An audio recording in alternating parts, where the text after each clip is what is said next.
रूपे बसिचंती मंदिर रे शिव सिरे पानी दबु ढाली लागी रे भाव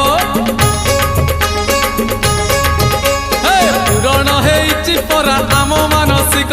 पांच पाली करी पुरे शिव अभिषेक आनिचु गंजेई भांग भोला को दबुरे भोग आनिचु गंजेई भांग